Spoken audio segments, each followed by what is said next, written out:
Bonjour à tous et félicitations, si vous êtes en vie, un nouveau journal de vlog, on va pas se mentir, ça fait bien plaisir, et je vais commencer directement par des remerciements. Des remerciements parce que vous avez été extrêmement nombreux à commander plein de conneries sur la boutique La Fuite en vidéo, que j'avais donc ouvert il y a 15 jours, quelque chose comme ça.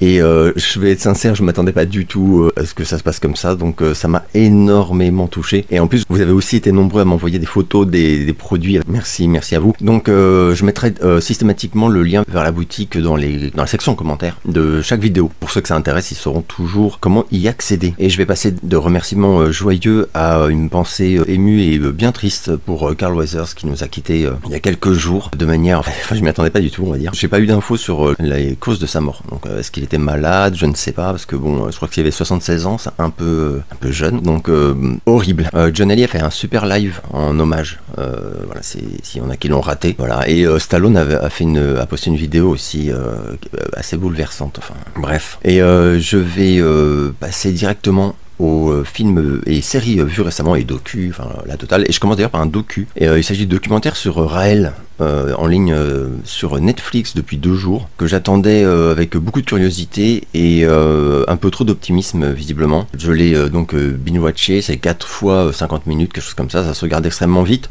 Mais au final, eh bien, je suis déçu. Je suis déçu par ce documentaire, je le dis franchement.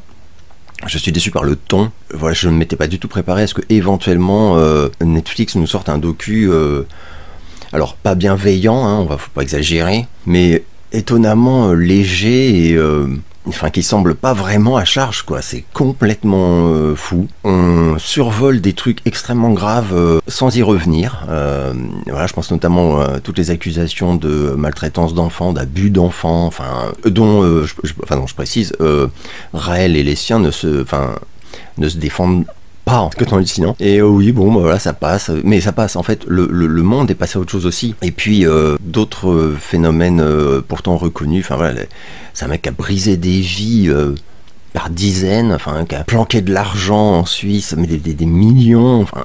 Et en fait, au fil de ce documentaire, on se rend compte qu'il donne surtout la parole à des gens qui sont membres encore de ce mouvement et qui sont très heureux. Voilà, qui n'ont que du bien à dire de Raël et tout.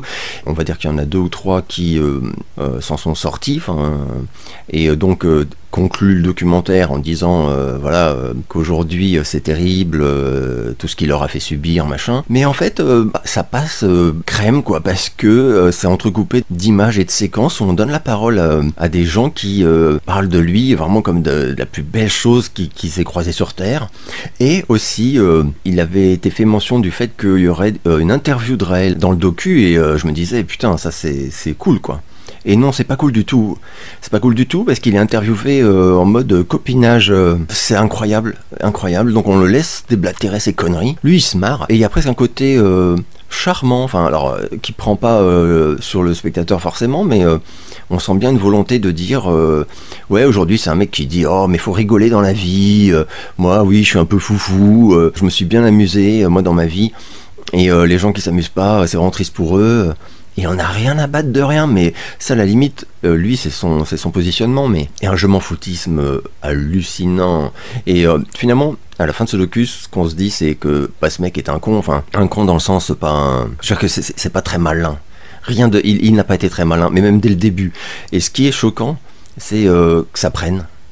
Et surtout sur les médias. Moi, en fait, pour moi, c'est un docu qui est presque plus à charge, enfin pas presque, qui est plus à charge sur les médias que sur les sectes ou les trucs comme ça, et parce qu'en fait c'est vrai que ce mec il s'est ramené, son histoire était complètement débile, c'était même pas bien ficelé, il a changé d'avis et de version n'importe comment en fait durant sa vie pour que ça l'arrange, enfin et tout comme ça, avec des trucs vraiment tragicomiques, enfin le 2e séjour chez ses potes extraterrestres où il est à table avec Jésus et je sais pas qui, et l'autre il dit je suis ton frangin, enfin non mais il y a des moments où comme le docu t'as l'impression que tu regardes un truc sur les Monty Python, quoi, sauf que c'est vraiment pas drôle.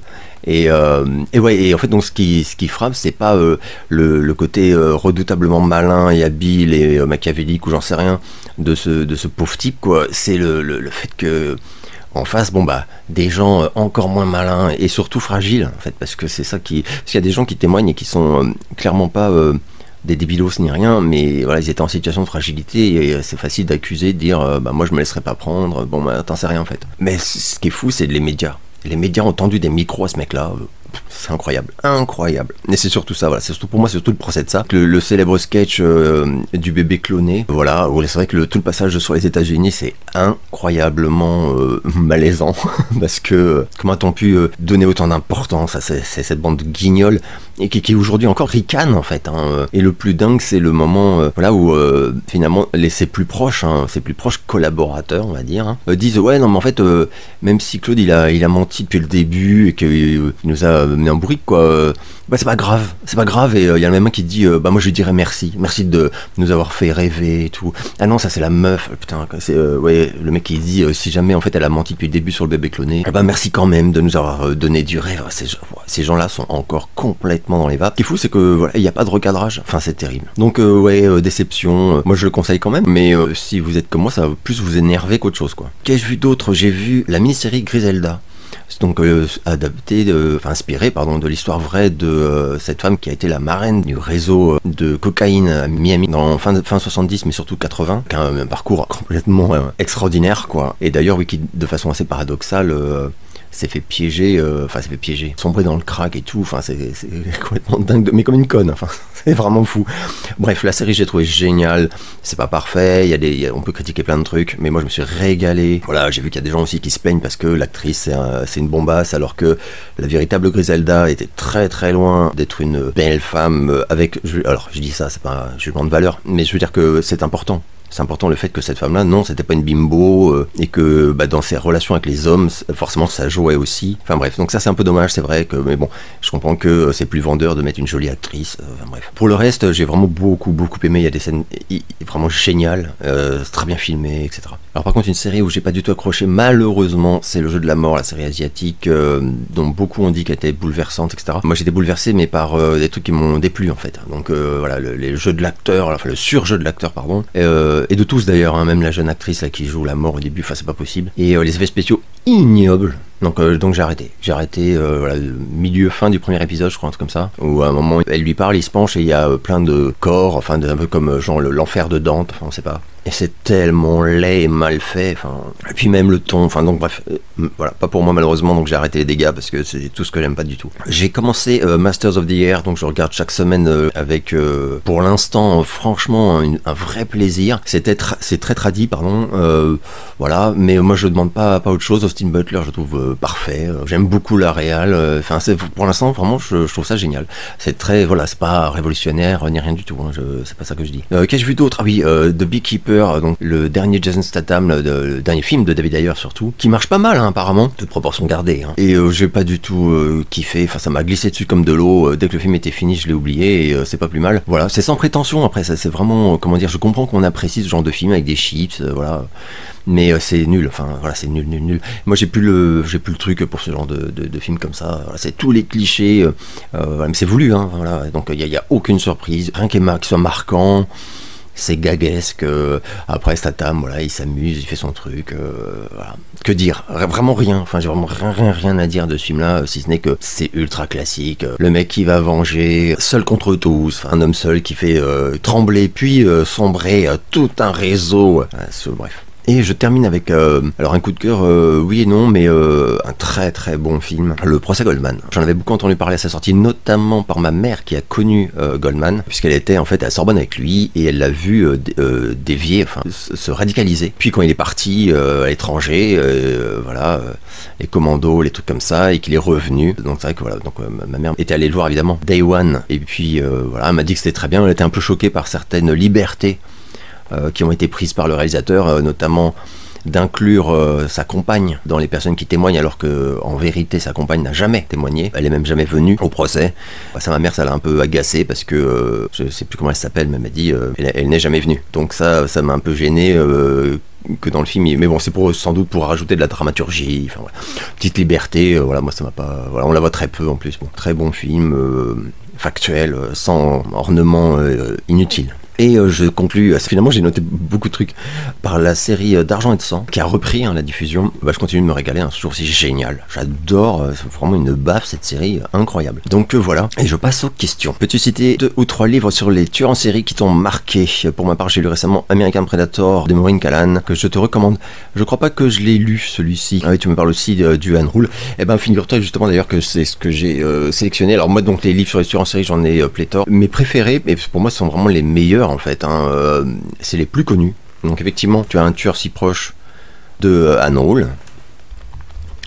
Je me permettrai d'ajouter le livre incroyable de Grace Smith qui est sur les crimes du Zodiac. Voilà. Vous reconnaissez peut-être la collection là des crimes et enquêtes, ça s'appelait, je crois. Ouais, j'ai lu, c'était fabuleux. Il y en a énormément, je les ai presque tous. C'était génial. Donc traduction et réédition en fait donc souvent de best-sellers américains, etc. Et je me sens obligé d'ajouter La tuerie d'Hollywood de Vincent Bugliosi, même si oui, je comprends le débat éternel sur le fait que Charles Manson n'est pas un tueur en série. Ce qui est vrai. Mais c'est une tellement figure incontournable, voilà, et celui-ci c'est vraiment le livre ultime sur le bonhomme, je pense. Et je récupère ça aussi qui est très intéressant également, donc Charles Manson par lui-même, donc voilà, des entretiens qui sont très enrichissants. En revoyant une de tes vidéos, j'ai pu comprendre que tu aimais la série Les Super Nanas et que tu possédais un Mojo Jojo. Peut-on voir cette merveille? Mais oui, vous pouvez voir cette merveille. Alors je précise que Mojo Jojo est cassé, voilà, c'est triste à dire. Je l'ai gardé parce qu'il est vraiment trop beau. Et oui, j'adore les Super Nanas. Effectivement, série, enfin la première série, je précise, parce qu'il y a eu d'autres séries qui ont été refaites des années plus tard, que j'aime pas du tout. Mais la toute première, elle est magnifique. Voilà, donc on peut lui enlever son casque. C'est parfait. Et alors, je précise quand même que c'était un Mojo Jojo parlant. C'est-à-dire qu'à l'origine, quand on lui appuyait sur le vide, il y avait 2-3 phrases comme ça, et ma préférée, que je mettais tout le temps, c'était « Je vous donnerai des ordres et vous obéirez ». C'était parfait. Malheureusement, il s'est cassé. Donc maintenant qu'on appuie, il ne dit plus rien. Que penses-tu de l'album Control de Janet Jackson? J'en avais déjà beaucoup parlé dans les précédents JDV. Voilà, pour moi, c'est son meilleur album avec Rhythm Nation. Je m'étends pas parce que j'en ai déjà beaucoup parlé par le passé. Je n'ai pas vu la série Mad Men. Tu aurais un argument pour que je me lance? Mes arguments, c'est que c'est une des meilleures séries que j'ai vues de ma vie. Tous les niveaux, réal, photo, acting. Enfin, mais c'est un chef-d'œuvre absolu. Il n'y a aucune saison qui soit médiocre. Et ça se termine de façon assez parfaite. Après, c'est très typé, enfin j'imagine que si tu me poses la question, c'est que tu as vu la bande-annonce ou des trucs comme ça et que t'hésites, enfin tu sais pas trop. Je sais pas trop ce qui pourrait rebuter les gens, c'est tellement bien écrit, c'est tellement féroce et en même temps crédible, enfin après voilà, moi qui ai bossé dans la pub de longues années, plus je trouve ça super intéressant, enfin c'est passionnant quoi, parce que ça, voilà, ça décrit aussi les prémices en fait de la publicité, notamment aux États-Unis, enfin c'est absolument extraordinaire. Voilà, mais je peux juste dire que c'est absolument génial. C'est mon argument. Mon argument, c'est que c'est génial. As-tu des biographies, autobiographies de destin extraordinaire, hors musique et cinéma à conseiller? Oui, alors j'ai un tout petit peu réfléchi et j'ai réalisé avec sidération que pas vraiment. Hors musique et cinéma, j'ai des biographies que j'adore et autobiographies dont j'ai déjà parlé, mais les 3/4 de ce que je possède, ça concerne effectivement des musiciens ou des acteurs. Sorti de ça, j'ai pas grand chose parce que c'est pas un truc dont je suis fan à mort de base en fait. Voilà, si c'est sur des gens qui ne sont pas des artistes, par exemple. Donc là, j'étais ressorti mon autobiographie ultime, qui est donc Les Mémoires de Lassner, qui n'était pas donc un musicien ou un acteur. Et sinon, au niveau écrivain, la biographie de Lovecraft, je ressors un peu toujours les mêmes, mais c'est parce que voilà, c'est les seules réponses que je peux avoir. Et la plus belle, le plus beau bouquin jamais écrit de mon point de vue sur Edgar Poe, qui mérite le détour. Sorti de ça, j'en ai eu quelques-unes, mais c'est pas des destins extraordinaires. Et d'ailleurs là, bon, Lassner, c'est un destin assez extraordinaire quand même. Mais Lovecraft et Edgar Poe, c'est des destins super tristes. Enfin, c'est terrible quoi. Et on peut pas dire qu'ils aient vécu des choses extraordinaires. Surtout pour Lovecraft. Bref. Que penses-tu du Elvis de Carpenter? Alors je suis allé le chercher parce que je l'ai en DVD. Voilà, je l'avais même chroniqué dans une ancienne vidéo. Alors je précise que c'est l'édition qui est devenue assez dure à trouver, qui contient deux DVD, pardon, et surtout la version intégrale de 2h40. Sachant qu'en France, on a eu que la version amputée qui dure 2 heures. Donc il manque 40 minutes, c'est énorme. Donc c'est juste pas le même film quoi. Et voilà, et là en plus on a des bonus, c'est absolument, voilà, ça je vous le recommande, enfin si vous le trouvez, je vous le recommande complètement, mais méfiez-vous, prenez bien l'édition avec les deux DVD, les deux versions du film, parce que l'édition standard ne contient que la version censurée, amputée, enfin censurée, elle n'a pas été censurée, hein, je l'explique dans ma vidéo justement où je parle de ce film, mais elle a été amputée de 40 minutes, donc lol. Bah moi j'aime beaucoup ce film, je l'aime beaucoup, il n'est pas parfait évidemment, mais c'est pas du tout le téléfilm nanardesque voilà, que beaucoup de gens ont décrit. Alors il y a eu une espèce de réhabilitation récemment, hein. Mais à une période on disait c'est vraiment le Carpenter à planquer sous le tapis. Non, je suis pas du tout d'accord, mais alors pas du tout. Et voilà. Et donc oui, et si jamais tu voulais vraiment avoir mon avis plus développé, bah tu tapes Elvis en fait en recherche sur ma chaîne. Il y a quelques vidéos consacrées à Elvis que j'ai fait. Et il y en a une où je sélectionne 3 films sur 3 biographies sur sa vie et je les décortique un petit peu. Grâce à toi, j'ai découvert Dolly Parton. Merci beaucoup. Quel album me conseillerais-tu pour entrer dans son œuvre? Bah, ça fait super plaisir. C'est compliqué pour Dolly parce que elle a une carrière tellement immense, même s'il y a toujours la patte Dolly Parton, elle a aussi évolué évidemment, tant d'années de carrière, c'est pas toujours le même style d'arrangement, choses comme ça, et chacun a ses sensibilités, ses préférences. Moi j'aime beaucoup l'album Rainbow, sorti fin des années 80, un truc comme ça, avec River Unbroken, c'est des chansons que j'adore, je ne saurais pas trop expliquer pourquoi, parce que c'est pas des tubes énormissimes, mais voilà, j'adore cet album. Après, il y en a plein d'autres que j'aime beaucoup, mais c'est compliqué de mettre en avant. Il y a les vieux aussi, Jolene, magnifique. Il y a aussi Heartbreaker, qui est un super album. Here You Come Again, ça c'est fin des années 70, excellent aussi. Dolly Parton, c'est peut-être une artiste où l'écoute d'un best-of peut être utile au début, enfin pour entrer dans son œuvre, comme tu dis, parce qu'elle a un nombre de tubes hallucinant et souvent ils sont bons. Donc en fait, exceptionnellement, je conseillerais peut-être un best-of et après diguer un peu plus, c'est-à-dire après voilà justement aller voir si tu as des sensibilités sur certains morceaux, d'aller voir de quel album il est extrême. C'est souvent ce que je faisais quand je découvrais des artistes. J'entendais les trucs et après du coup j'essayais d'aller écouter les albums complets où il y avait les morceaux que j'avais aimés, quoi. Ton album préféré de ZZ Top? Alors je l'ai sorti parce que c'est Afterburner, même si j'aime beaucoup Eliminator. Moi j'adore ZZ Top, hein, donc il y a beaucoup d'albums de ZZ Top que j'adore, mais le chef-d'œuvre ultime pour moi, et je l'aime tellement qu'il est encadré, c'est Afterburner. Afterburner, c'est rien que la pochette sublime, et ça pour moi c'est le meilleur album de ZZ Top. Tranquille, un album que j'ai écouté, mais je sais même pas combien de fois, quoi. Que mon père m'avait offert, d'ailleurs, c'est découvert grâce à mon père, l'année de sa sortie, je sais plus, donc quel âge j'avais, genre 12 ans, comme ça. Voilà, mon père me l'avait offert en cassette, parce que j'avais un Walkman, et quand il me l'a offert, il m'a dit, je pense que tu vas aimer, pas pour les bonnes raisons, mais je pense que tu vas aimer. Pas pour les bonnes raisons, genre parce que toi t'es un con, donc tu vas juste aimer le fait que c'est bourrin. Donc ouais, en tout cas, il s'était pas trompé. J'ai adoré. On laissera les gens juger si je l'ai adoré pour de bonnes raisons ou pas. Bref. Quels sont les mauvais Stephen King pour toi? Les mauvais Stephen King pour moi, bah, c'est très subjectif, hein, mais il y en a. Hein. Moi, Stephen King, c'est vraiment pas un écrivain dont j'aime tout. C'est normal, hein, parce qu'il est tellement prolifique. Ouais, il y a plein de bouquins où je suis pas vraiment. Je peux pas par contre dire c'est mauvais. En fait, Stephen King, à chaque fois, tu vas trouver des millions de gens qui vont dire non, c'est génial.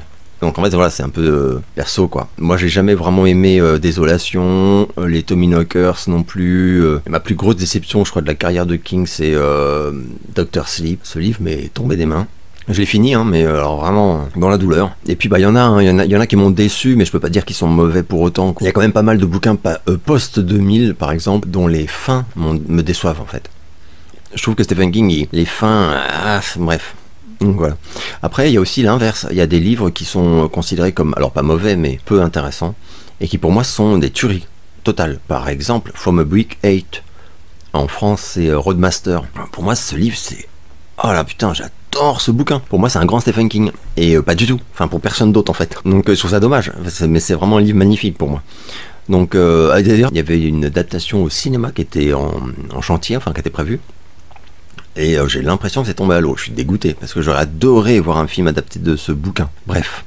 Un avis sur le film Xtro sorti en 83. C'est un mélange de Carpenter et Cronenberg, mais qui n'a pas bien vieilli, je te confirme, parce que en plus je l'ai revu. Alors moi je l'avais loué à l'époque quand j'étais gamin, quoi, au vidéoclub. J'avais loué ça et je crois que à la même époque j'avais loué Shud aussi. Des films de créatures, pas bons. Et Xtro, je l'ai revu il y a 2 ans, un truc comme ça, en me disant allez, ça va être fun et tout. Non, c'était pas fun. Ah, ça, ça a vraiment très mal vieilli. Donc ouais, je suis d'accord avec toi, c'est pas bon. Que penses-tu de la bande originale de Highlander faite par Queen? Extraordinaire, franchement, surtout enfin la chanson titre. Queen, de toute façon, autant Highlander, j'aurais jamais accroché, autant la BO magnifique. Connais-tu la quatrième dimension de Robert Sterling? Si oui, avais-tu aimé? J'ai adoré, j'en ai déjà parlé en JDV, mais il y a longtemps. Et j'ai même refait toutes les saisons, pardon, de la version originale de la quatrième dimension, donc celle dont tu parles, avec mes délectations et de dingue, quoi. Extraordinaire. Il y a, allez, je vais dire une vingtaine d'épisodes en tout, qui sont donc, on pourrait dire, mes favoris, quoi, et que je considère comme des chefs-d'œuvre, mais complets, quoi, complet. De même pour le remake de 2002 avec Forest Whitaker à la narration. Le remake de 2002, de mon point de vue, il était moins pourri que le truc de Peel qu'on a eu il y a 2 ans, je sais pas quoi, mais de mémoire, j'avais quand même été très déçu. J'ai plus jamais retrouvé la qualité de la version originale de la quatrième dimension, je le dis franchement, mais c'est très personnel. Tu as partagé sur Instagram un message de Bret Easton Ellis dénonçant le mouvement Believe All Women. Merci de t'expliquer. J'ai eu un rappel à l'ordre, ça ne rigole pas. Donc oui, j'ai partagé un message de Bret Easton Ellis qui dénonce le mouvement Believe All Women. Bah oui, parce qu'on ne peut pas ne pas dénoncer des mouvements qui font appel à l'aveuglement, voilà, en fait. Donc moi je trouve ça hyper dangereux, et c'est ce que dit Bret Easton Ellis. Et il cite quelques cas, dont le cas d'une des plaignantes contre Marilyn Manson qui a avoué il y a quelques semaines qu'elle avait été menacée, manipulée et avait menti sur toutes les lignes. Que non, Believe All Women, donc, ce qui signifie donc que pour ceux qui ne seraient pas hyper à l'aise avec l'anglais, croire toutes les femmes. Et là pour moi c'est un non-sens complètement délirant, enfin faut être fou en fait, hein, pour moi. Alors je comprends le... Comment dire, je sais très bien d'où ça part, mais on vit une époque terrible, en fait, où l'intelligence n'est plus du tout à la mode, la réflexion non plus, hein, d'ailleurs, et la modération encore moins. C'est les extrêmes et les extrémistes, du coup, qui mènent la danse, enfin surtout sur les réseaux, et donc voilà, on arrive à des aberrations du genre... toutes les femmes disent la vérité et rien que la vérité. Comme si je disais, tous les roux sont des menteurs, tous sans exception. Il ne faut pas croire tous les roux de la planète. Donc voilà, donc un mouvement qui dit il faut croire aveuglément donc, toutes les femmes sur la planète. Bref, c'est délirant. Donc voilà, donc il dénonce ça, mais ce serait Believe All Men, je dénoncerais pareil. J'estime que non, il existe des femmes mal intentionnées, il existe des menteuses, et oui, enfin, bref. Mais ça me semble tellement triste de devoir dire ça, en fait, de devoir revenir à des évidences pareilles. Enfin, t'as l'impression qu'il y a un taf qui n'a pas été fait, mais c'est même pas à la maternelle, c'est les valeurs de base. Non, elles peuvent pas être dangereuses, elles peuvent pas être mal intentionnées, il peut rien se passer de mauvais dès lors que une femme est concernée. Aïe, c'est terrifiant. J'avais une conversation comme ça avec ma mère il y a pas très longtemps. Ma mère, donc féministe, mais pour de vrai, hein, donc qui s'est pris des pavés dans la gueule en 68 pour offrir le droit à l'avortement et des trucs comme ça. Oui, ouais, elle supporte pas ce genre de trucs, évidemment. Enfin, pour elle, c'est du faux féminisme, en fait. C'est des trucs qui, en fait, permettent aux gens qui sont contre le féminisme de tirer dessus à boulet rouge, parce que oui, factuellement, c'est complètement débile et nocif, hein, toxique. As-tu vu le film Under the Silver Lake? Et si oui, qu'en as-tu pensé? Je l'ai tenté 2 fois de suite, tellement on me le conseillait à l'époque, et 2 fois de suite j'ai stoppé à la même scène, une scène rigolote de cul d'ailleurs, à 20 minutes, un truc comme ça. Je me suis dit, ah non, mais ça je ne peux pas. En fait, je déteste tellement cette scène, et ça annonce un ton qui est tellement pas...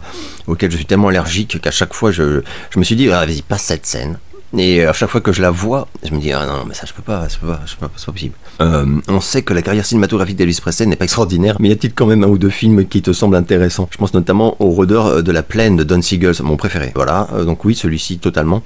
J'aime énormément King Creole. Je trouve qu'il y a une magie dans ce film. Alors je dirais pas que c'est un film intéressant, mais c'est un très beau film. Moi je l'aime beaucoup. Il y a des scènes devenues cultes qui sont super belles, et où en plus je trouve on voit qu'Elvis, quand il était bien dirigé, savait extrêmement bien jouer. Ce qui est un peu le cas aussi avec les Rôdeurs de la Plaine. Mais après le reste, malheureusement non, je vois pas trop d'autres exemples. Il y a un autre western qui est pas mauvais. Bon. Selon toi, aura-t-on un jour la possibilité de voir la version intégrale du Elvis de Baz Luhrmann, si tant est qu'elle existe? Oui, alors je pense, oui, je pense qu'elle existe complètement, mais je ne sais pas du tout quand est-ce qu'il la sortira. J'ai mémoire qu'il avait parler d'un délai de 5 ans, pourquoi, je ne sais pas. Baz Luhrmann, il est quand même assez étrange hein, comme bonhomme. On avait quand même vu un moment des images qui proviendraient de scènes tournées qu'on n'a pas vu du tout dans le film, et qui concernent principalement d'ailleurs les dernières années d'Elvis. Et voilà, ça avait été d'ailleurs confirmé par l'acteur, donc bon, à voir. J'ai l'impression qu'il existe en tout cas du matériel qui justifierait une version beaucoup plus longue. Donc moi je suis raisonnablement optimiste en tout cas. Mais j'ai peur que, ouais, il faille attendre 3-4 ans encore. Pour quelle raison? Je n'en sais rien du tout. Qu'as-tu pensé de Kung Fury si tu l'as vu? Et es-tu impatient de découvrir la suite en long métrage? Ouais, je suis grave impatient de découvrir la suite, d'autant que j'avais été complètement hystérique en découvrant enfin, à la sortie en fait, du court métrage, enfin moyen métrage on va dire, que je trouve magnifique.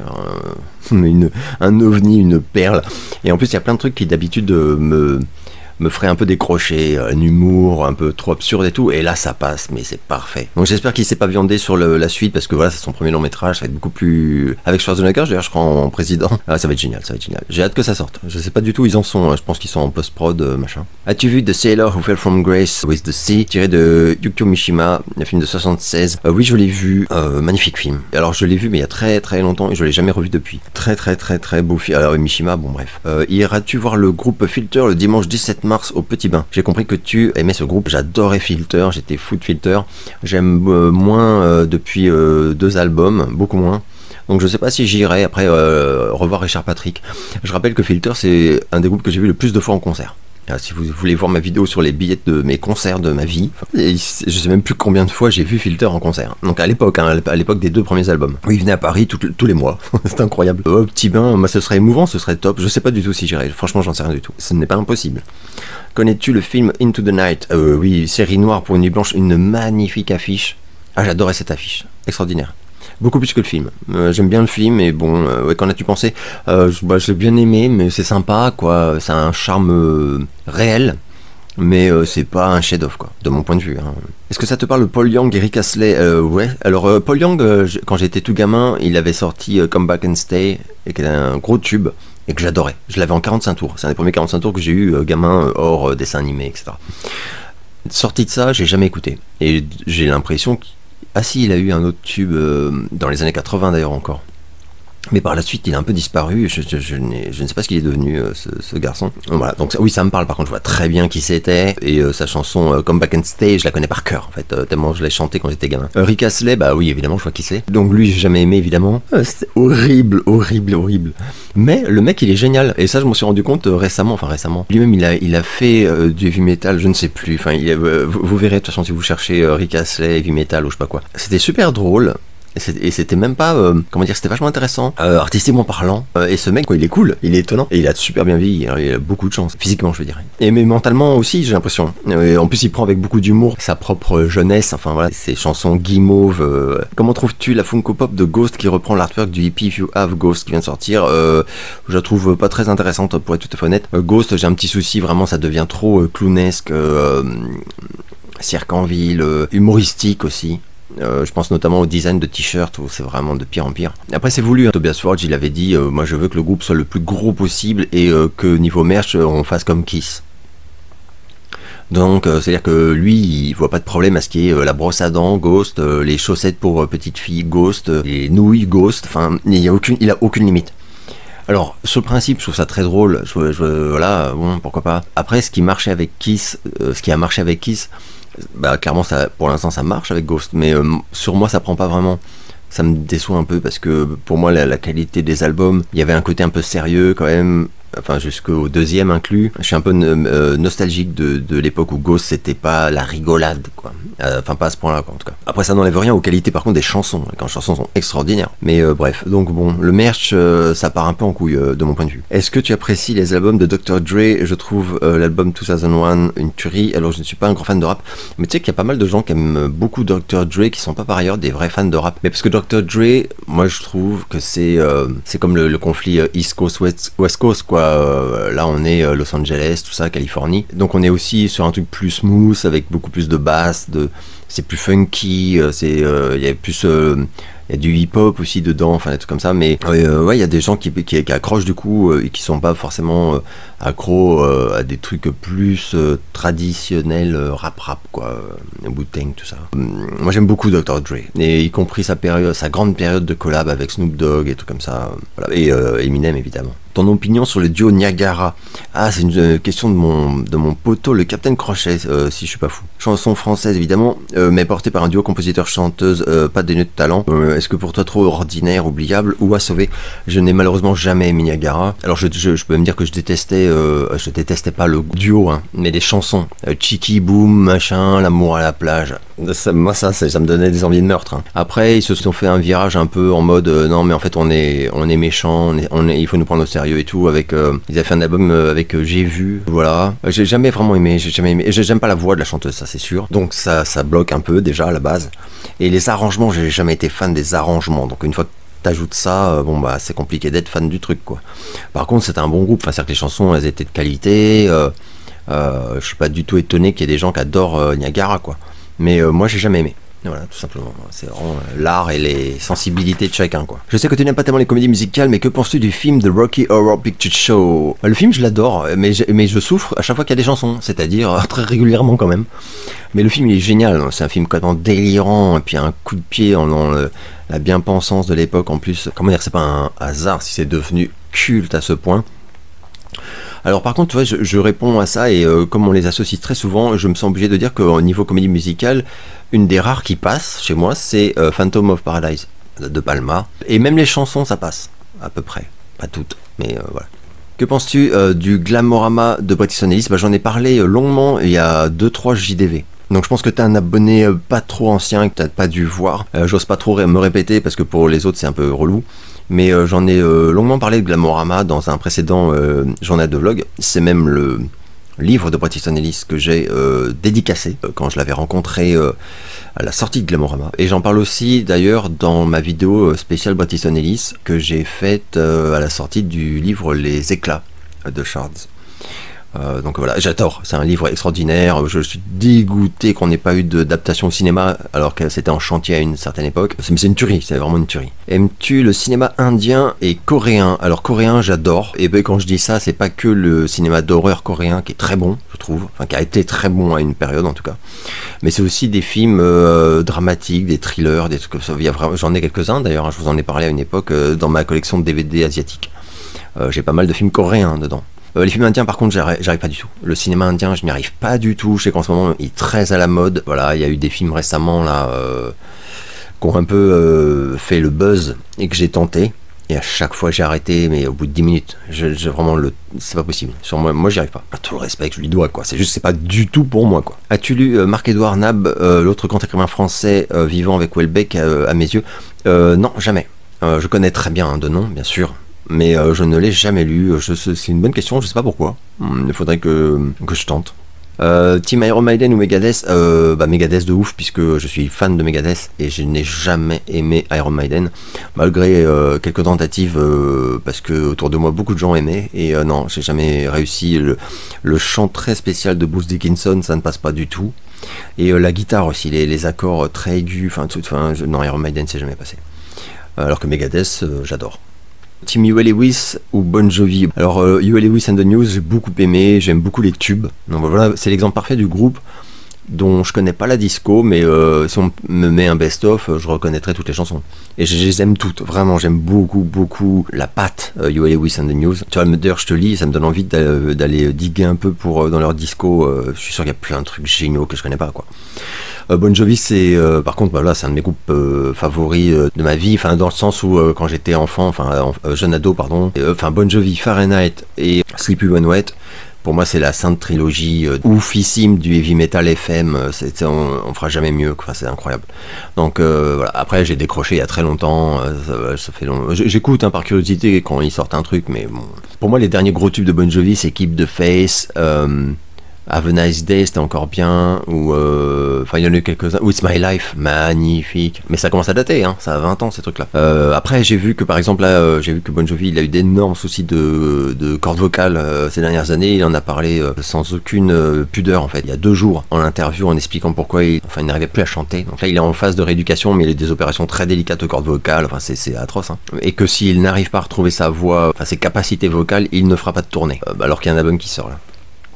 Et j'ai vu, oui, du coup, que tous les médias américains sont en train de l'encenser pour cette position que n'a pas eu, par exemple, quelqu'un comme Vince Neil ou même Paul Stanley. Enfin, c'est des gens qui ont perdu leur capacité de chant, assez tôt d'ailleurs en plus. Et quand rien eu à foutre et qui continuent pour le pognon à faire subir leurs fausses notes en concert à un public victime, quoi. Enfin, pas victime, plus ou moins, hein, parce qu'au bout d'un moment ça se sait, donc si tu y vas, c'est que t'es consentant. Paul Stanley, j'ai vu qu'il est beaucoup accusé, moi je reste beaucoup plus prudent parce que je sais que Paul Stanley, ça dépend des soirs. C'est encore un autre problème en fait. Il y a eu des soirs où Paul Stanley, régulièrement, il est à nouveau excellent. Donc en fait, voilà, faut tomber sur le bon soir, quoi. Est-ce que tu écoutes le groupe King Crimson? Pas du tout. Je connais, mais jamais écouté. Jamais accroché, je veux dire. Connais-tu le groupe Dio? Pareil, même réponse. Je connais bien, par contre, et j'ai jamais aimé, jamais accroché, quoi. Team The Cult ou Blue Oyster Cult? Blue Oyster Cult, même si on a beaucoup comparé Ghost, par exemple, à Blue Oyster Cult, pour plein de raisons que je comprends. Les groupes sont très différents, évidemment, quand même. Et j'aime pas du tout Blue Oyster Cult, j'ai jamais accroché. Donc en fait, The Cult, par contre, j'adore. Jusqu'à Sonic Temple, pour moi, c'est une disco en plus super audacieuse, puisqu'on passe de la new wave à un rock psyché, à du heavy metal presque texan. Je trouve ça génial. Après, voilà, il y a des albums que j'aime bien encore, hein, de The Cult, mais un peu moins peut-être. Mais par contre, j'ai été immensément fan durant certaines années, quoi.